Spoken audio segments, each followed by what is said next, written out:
The root of all evil. I don't want to get up. I'm eating too much. I'm not eating enough. I don't want to answer my telephone because I don't want to talk to anyone. I'm tired all the time. I'm irritated, just very lethargic. I just cannot move from this space. What are we talking about? We're talking about depression. Depression of the grief stage, which is stage 5. That's what we're talking about today. I know that I said I was going to talk about testing, but let's do that after depression. Let's save testing for stage 6. All right, we're going to talk about depression. And when I say we're going to talk about depression, we're going to talk about the depression of the grief stage, not depression that's in the DSM-5. We'll explain that later. Today, you have joined into you the movement that is always going to bring to you impactful episodes because life is happening and we got to find out what do we do with all the things that are happening in this life? How do we conquer? How do we succeed? How do we live our best life? And to you, the movement is your answer. Okay, so depression. We talked about, all the other stages, and I said, let's get here. Let's get here to depression. Before we talk about a little bit about it, let's talk about the difference, because I'm not talking about the depression that's in the DSM-5. And that is, in case you're wondering, what is the DSM-5? What is it? It is the Diagnostic Statistical Manual for Mental Disorders. And you will find the depression disorder under the depression because there's like really no chapters, right?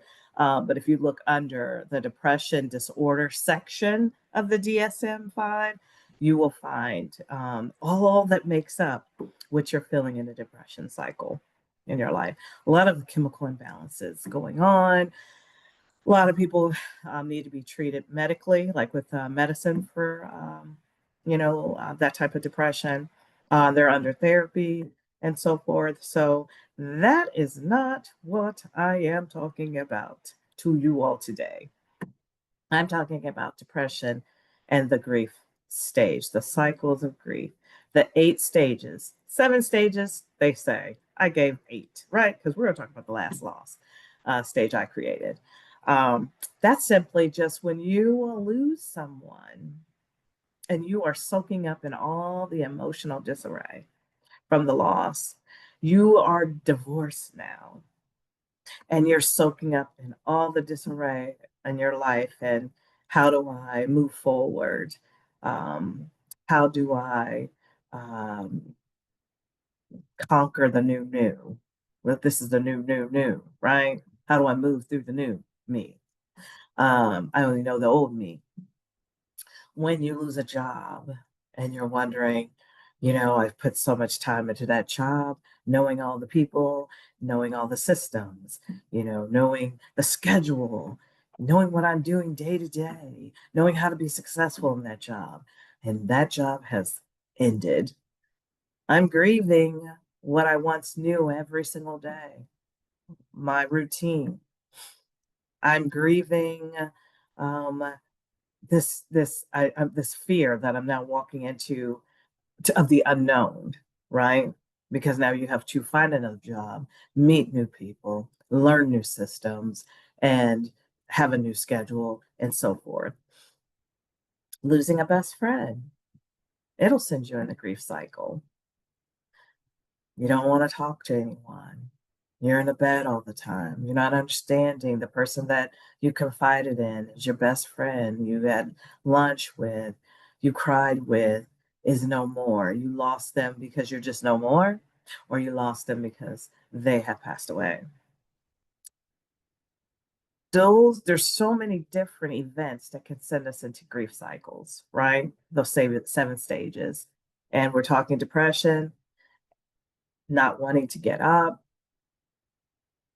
you know, feeling of sadness, you feeling hopelessness, unworthy, fatigue, all the things. You're just loss of interest in activities. Oh gosh, changes in your appetite. You eat more when you used to eat less. You eat less when you used to eat more. Oh my gosh, thoughts of, self-harm because all of these things are happening to me and I just can't handle it. So I just don't want to be here anymore. Therapy for that one. Therapy, therapy. You know, this guilt, this shame, this regret. Did you hear all these emotions in this depression stage? There's so much packed into this depression stage, right? That's why you have to take it serious. And it's nothing to be shameful about. It's one of the stages of grief. It is your fight or flight. Your body's doing that fight or flight. Those are the same. Remember, I was saying that they're coping mechanisms, these stages of grief. So is depression. It's a coping mechanism. Your body's response to something you mentally, emotionally cannot handle that has happened to you. You are not ready for. You were not prepared for. Mm-hmm. That's your body responding to it. It's all right. It is okay. Being depressed in this stage is okay. You just move through it. Move through it. Don't stay there. Move through it. It's almost like when you are stuck out in the middle of the ocean. Doesn't that really feels like when you're depressed? You're stuck out in the middle of the ocean. So think, you're out in the middle of the ocean. Do you just stay there? Do you just float right out and just look in the middle of nowhere and just trying to figure out, where do I go to get out of this water? How do I get to shore? You just sit there and you just think about it? No, no, baby. No. You are swimming. You are swimming to get to shore. I don't know where it is. I don't know how far it is, but I'm just going to swim until I see shore and I get there. Or else, guess what? I drown. I drown. Mhm. And that is what we don't want to do. So we're in this depression stage, right? And again, it is not the DSM-5 depression, right? Because they're two different things. Why are they two different things? Because it says depression. So why is it two different things? Because depression is a stage of grief. You actually know why you're depressed. You lost someone to death. You lost your job. You just got divorced. You lost your best friend. Events, events, events. You know why you're depressed, right? In the depression of the DSM-5, right? You don't know. They just come. I don't even know why I'm depressed. I have no idea. There's no significant event that happened. I woke up this way. I woke up this way. You know what I mean? I don't know. That's why it's different. So let's talk about, what do we do about it? We're in this stage. We have done shock, denial. We've done anger. We have bargained. Now we are depressed. What now? What I'm going to tell you is going to sound so familiar as how I said you're moving through the other stages that we previously talked about in the other episodes. But one thing I'm not going to, I always say you should meditate at all times, right?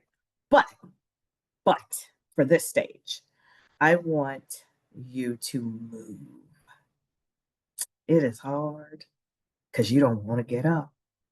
You don't want to go out. Your shades are closed. It's dark in your house.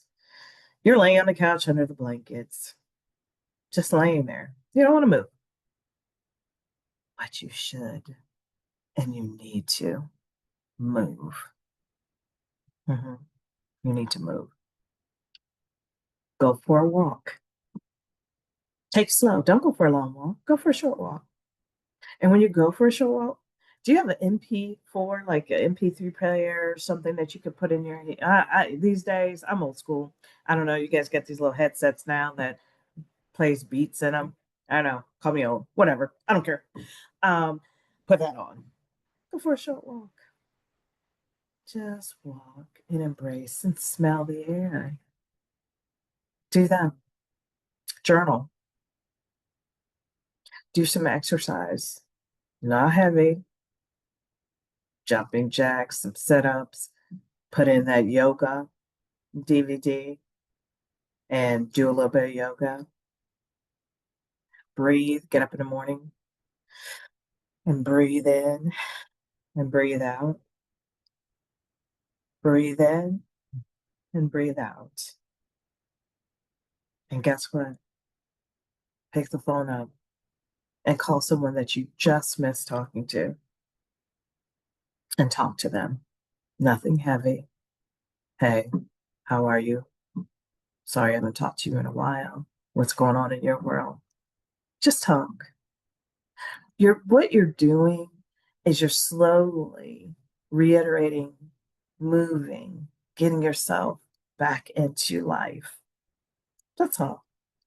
Slowly getting yourself back into life. Turn the television on, comedy. I don't know, it always helps me. Comedy helps me. I love watching comedy. My favorite, Kevin Hart. Everyone knows I love Kevin Hart, right? Put it in. He got me a lot through my depression stage of my losses. Just putting in Kevin Hart, I fall out laughing. And then we need that. We need laughter. We need life coming and pumping back into us because guess what? The loss we've experienced has shattered everything within us. Has just pumped all the life out of us, you know? So now we just need some, life pumped back into us. And whatever measure that is for you, whatever you remember that is for you, bring that back into your life.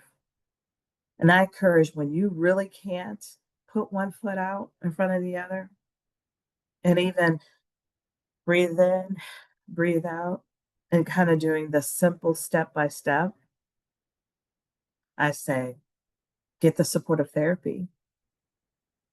You know what I'm going to say about therapy, right? It's good. Therapy is good.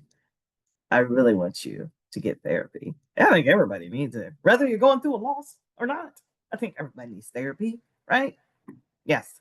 So go through therapy when it's too heavy because I say life is happening, right?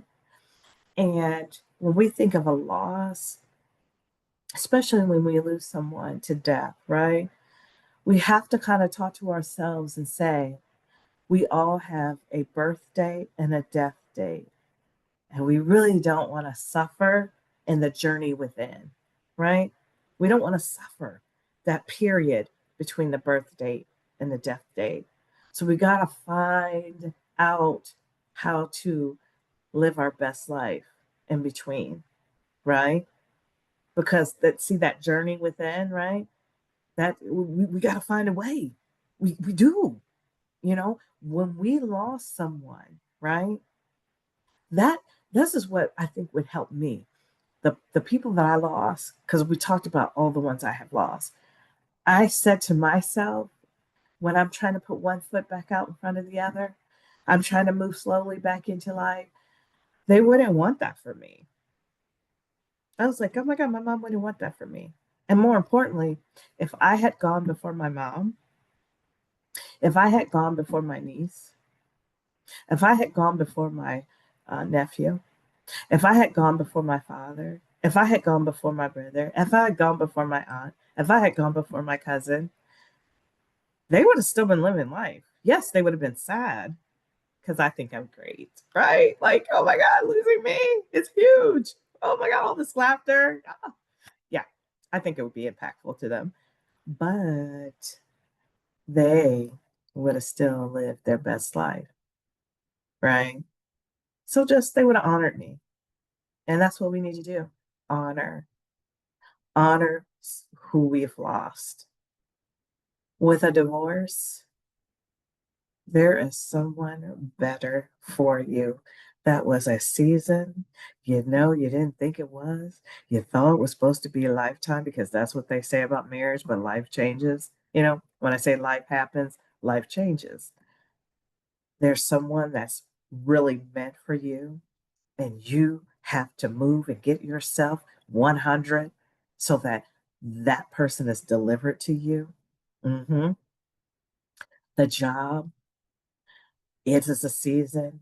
There's a reason you were moved out of that job. It was a season, but you have to get yourself 100 because there is a perfect opportunity just waiting for you that's better than the last opportunity that you were just in. I mean, really? That's what I'm thinking. This depression, come on, come on. We've got to move through it, right? Because if we don't move, right, and see that light, we're not going to see what is meant, the greatness that is meant for us on the other side. We all gonna go through because we weren't put here not to, right? We weren't put here not to go through. It is what it is. But the thing is, we got to keep going. We got to keep going because there is something greater for us on the other side. But if we don't keep going, we won't know what that is. We won't know what it is. Okay. So today, right now, okay, I want you all to promise me right now, right here, that you will move through depression. You will move through what impacted your life to put you here in stage 5 so that you can get on the other end, so you can see the greatness that's before you. Until next time, testing stage 6 into you, the movement.